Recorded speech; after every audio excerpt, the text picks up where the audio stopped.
Sarath sir, ചെന്നൈയിൽ എന്തൊക്കെയുണ്ട് വിശേഷം? ചെന്നൈയിലെ വിശേഷങ്ങൾ പറയൂ ഞങ്ങളോട്. അതവിടെ പോയാലല്ലേ പറയാൻ പറ്റൂ. കൊച്ചിയിലെ വിശേഷമാണെങ്കിൽ ഇപ്പൊ പറയാം.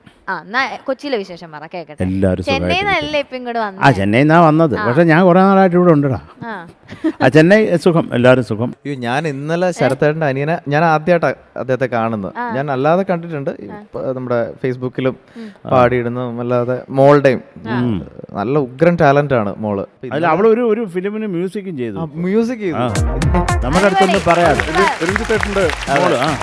അയ്യോ, മോളുടെ പേരെന്താ? വർഷ അല്ലേ? വർഷ.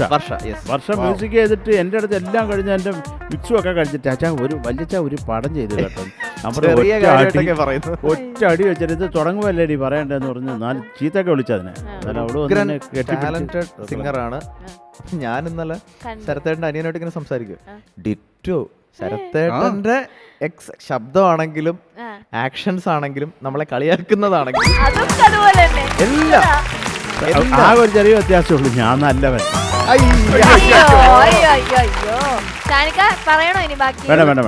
ഇല്ല, ഷാൻ ഒന്നും മിണ്ടാൻ പറ്റത്തില്ലെന്ന്. കാര്യം ഷാന്റെ ആ തൊണ്ടയുടെ അധിപതി ഞാനാണ് ഇന്ന്. അതുകൊണ്ട് മിണ്ടരുത്. അങ്ങനെയാണ് ഇന്ന് he's in control of me.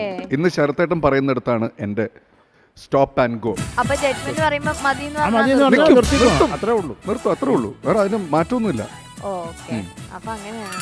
അതായത് ഇവിടുന്ന് കൈ ഇങ്ങനെ വരും. അപ്പൊ ഞാൻ ഇപ്പൊ പറയാണ്, പാർവണ നന്നായിട്ട് പാടി.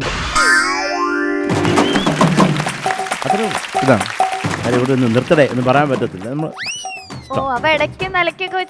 നിർത്തും. എനിക്ക് ഇഷ്ടപ്പെട്ടില്ല, ഞാൻ നിർത്തും. കൊള്ളാം, നമുക്കിന്ന് കേൾക്കാം.